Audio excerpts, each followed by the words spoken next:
Welcome to the Happy Hour for the Spiritually Curious podcast, where curiosity meets consciousness. I'm your host, Dr. Sandra Marie, and I'm joined by my co-host, Nikki Ackerman, for another episode of our special series, Unlocking Your Universe. Grab your favorite drink, open your heart, and let's dive into today's conversation. So, this will be an interesting conversation, Nikki. We're going to talk about rituals for new beginnings. It's early in the year, a lot happening out there, I think, personally and certainly globally. So rituals for a new beginning, creating space for what's next. I would say in other shows when I've asked that question, I feel like there's a lot of angst out there about what's next, but I don't know what's happened with me, and I've shifted, and I really just don't have any angst about it. So it's almost even hard for me to say those words, but I do want to acknowledge that there are a lot of folks, because I do have folks in my life that do have, some concerns for that. Your thoughts on rituals for new beginnings? We could go down a lot of different paths for that, for what's next. I guess let's define what's next. Great question. I feel very like I may be in a similar space as you. And when people start thinking ahead to the year of what's up to come, that's exactly what they're doing. They're moving their perspective, if you will, from this now moment to looking ahead. And then their mind, from what they have experienced in the past with their ego, it starts to project into the future, whether they've had a preferable or maybe a not a preferable experience, the recent past or maybe even the distant past, and start anticipating or start becoming nervous, if you will, or maybe even eager as to what's going to take place or what's going to happen within 2025. However, I love the idea when the more centered I am and the more that I actually practice self-awareness and just being in this now moment, that the idea of what's next is really like a childlike experience of what's unfolding. What do I get to see? It's almost like a child being ready to open up a present, if you will. There's almost like an excitement. In the past, it would be so easy to make these ideas of what's to come and having these ideas, whether we are thinking it's going to be a great year or maybe a not so great year. I really don't even fathom that kind of thinking at this point, even though I know a lot of people do. Saying that, I think if we can look at creating some space for what's next, it doesn't necessarily have to be at the beginning of the year. It could be at any moment at any time to start with. But why not? Since, the new year and people have this fresh beginning, if you will. In going into rituals, there's so many things people can do outwardly as well as inwardly. And I think for me, one of the things that has really been beneficial for me is, and this could go into another talk as well too, is I have this altar, if you will. So I have an altar that I always go to really remind me that there's always a sacred space we can go into. And so there's a space where we literally get to spend time to go within and to just be with whatever it is that you believe is something much bigger than yourselves, whether it's the universe, your soul self, God, whatever you want to call it, nature, life, love. There's this inner space that is all loving, that is always for us, that is not dualistic, that is always guiding and wanting the best for us. And so just being able to tap into that space, So first, there's part of me that says from a ritualistic point is like, can we have a clean space? Can we beautify a space around us? Get rid of the clutter, just open up that space so that energy can flow. And so it does something, it makes us feel comfortable, right? And then so when we can tap into that space, then it's like, okay, I'm showing the universe that I'm opening, I'm releasing, and I'm allowing in the new. And so then when we can center, we can go into and we can just center ourselves and without judgment and just go into a practice of awareness, can we review the things in our past that maybe we found to be beneficial that we'd like to continue? And maybe jot those things down in a journal Can we review the things that we found that were not so beneficial, the things that we're really trying to release or we no longer want in our lives? Can we acknowledge those things? Then can we give gratitude for all of it? The preferable and the not so preferable, because it's all gotten us to where we are right here in this now moment. And then can we just hold that just in a personal ceremony, if you will? And then we could do that. We could have a ceremony. We can light a candle. We can go into consciousness, and then we can sit. And then what I like to do, whether it's for my holistic practice, whether it's for my personal life, whether it's supporting another friend in her holistic practice, is literally doing a visioning session.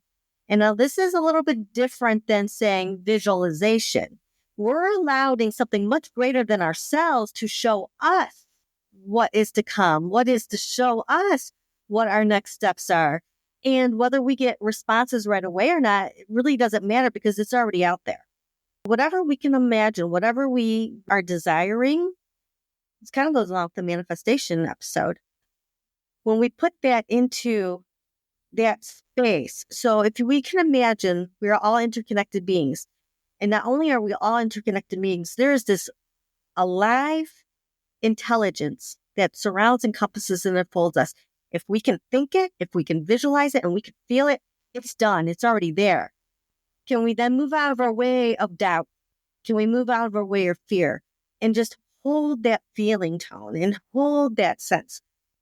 Just picture that, give thanks for it, and that can be a ritual for new beginnings. And we're not necessarily putting out there exactly who we want, because if we can remember that we are limited beings, our minds are limited, right? And that the universe wants to give us probably 1,000 times more than what we can imagine, that's what's going to show up. For new beginnings, if we're desiring new beginnings, we can go through those processes. The other thing I would also hold on to is really with the gratitude, just knowing that you're supported and embrace the quality of clarity and courage. Because a lot of times when we get clarity, we get inspired to take steps, to take action, if you will, for whatever is to unveil itself and unfold next to our lives. However, we could be scared. Oh, I have to do what?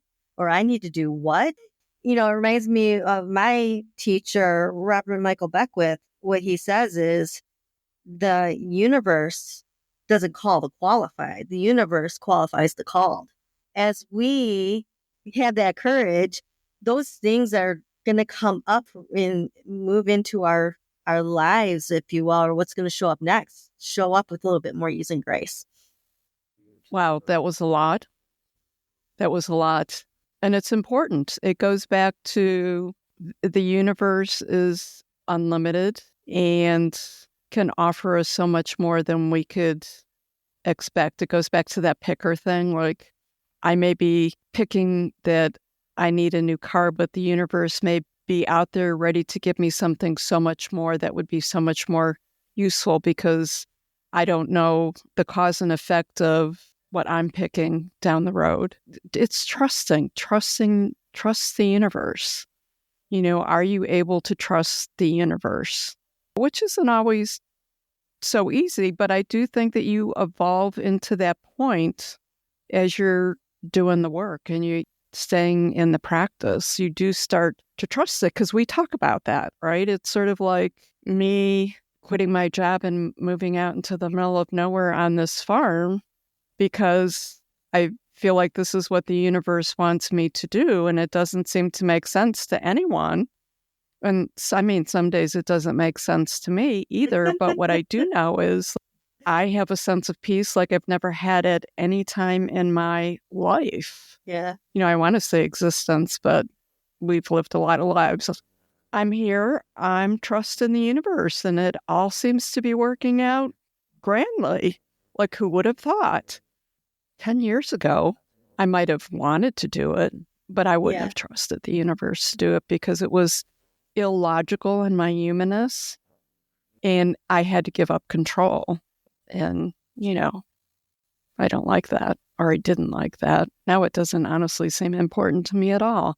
So that's the thing, is it's just fascinating how we transition. And it's fun to talk to someone like you who's known me for a very long time, has seen some of that, or, now that I recognize it myself, it makes so much sense. The rituals are a big thing. Like, I set intentions when I go to bed for my sleep space. What is my intention while I'm asleep? Like, what am I working on? When you were talking about the clearing, I do a lot of work with the colors. The colors are coded with a lot of different programs. Each of these colors have a lot of different templates, and I'm sure that's a whole different conversation that we can have for someone who's like, what the hell are they even talking? What do you mean the colors have templates? We can get into that, but there's a lot of tools that you can use. But one of the big ones that I've always used, whether living in the city or the farm, is I had a clay pot where I would throw sayings or something I wanted to get rid of, and I burn it with the full moon. I have my fire ceremonies. Well, I have fire ceremonies in the city. I'm sure it was perhaps not within code, but it was never an issue. But I have a lot of fire ceremonies out here. Process of burning is like a letting go. For me, it symbolizes letting go and dissipating. The physicalness is now created into a different medium when you burn it, right? So it's just shifting the energy.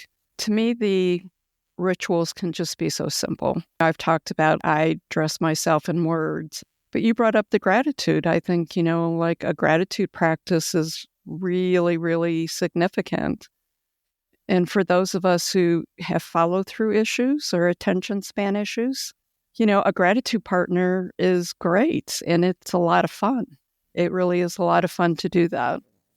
One other thing that's coming to me too is about creating space for what's new is we could actually, if someone wants to get into kind of intense, I guess, but a real daily ritual of it, as we end our day, one can do a ritual. As they're getting ready to get ready for bed, like they shower, they can cleanse, they can release all of the day.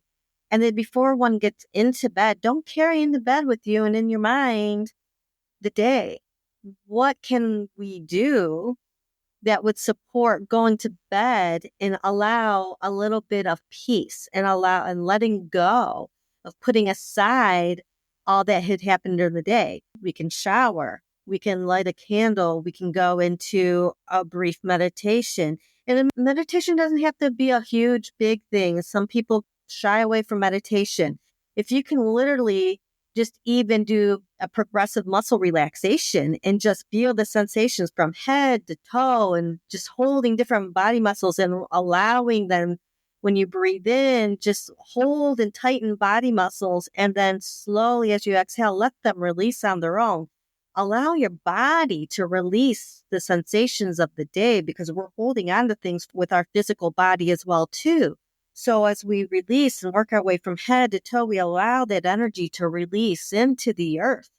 And then if we feel like we need to journal something to release it even more, and I'm hesitant with that sometimes. We just want to we don't want to get into a whole story before going to the bed. So maybe if we're going to journal anything before going to bed, what am I grateful for? And just write down things, and there doesn't have to be a specific amount.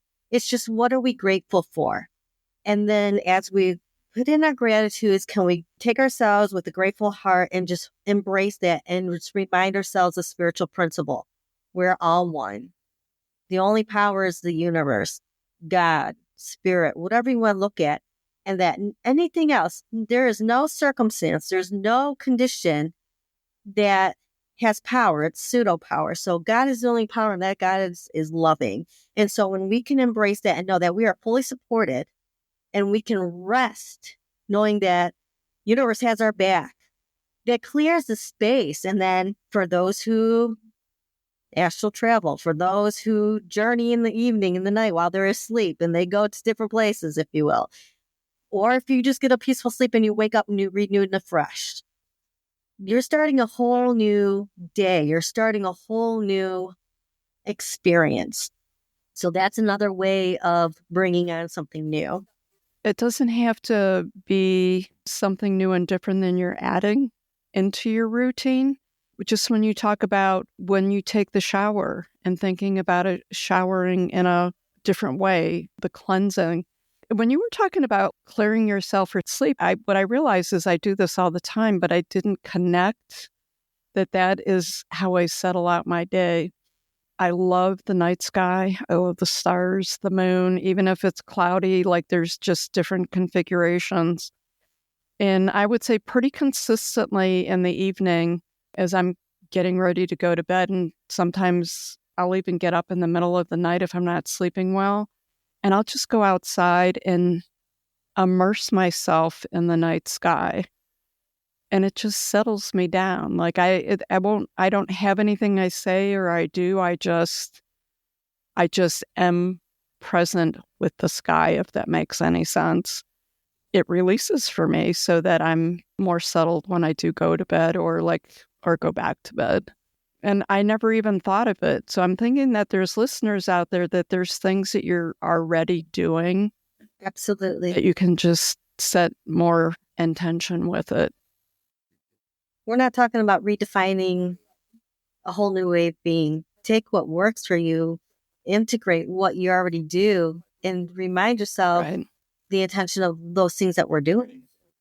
Nice. It's nice and simple, and it has such a huge positive effect of connection. It really does unlock your universe in so many different ways that either you'll recognize in the moment or you'll recognize down the road. For everyone out there, thank you for joining us. We do appreciate you. Remember, the universe expands with your curiosity, so stay open, stay curious, keep unlocking your universe. We're excited to be part of your journey. Thanks, Nikki. You're welcome. And if anyone has any experience they would like to share, we would love to hear what your experiences are as well. Oh, absolutely. Absolutely. You can go to wildsoulsgathering.com and we'll have a link up there in a page to these episodes and anything else that you want to talk about. It's wide open. Thank you. Until next time. Thank you for joining us for this episode of Wild Soul Gatherings Happy Hour for the Spiritually Curious. To learn more about our guests, please go to our website, wildsoulsgathering.com. We're very eager to hear from our listeners what you thought of the episode, topics you might like us to cover in the future, your thoughts on spirituality, questions you may have.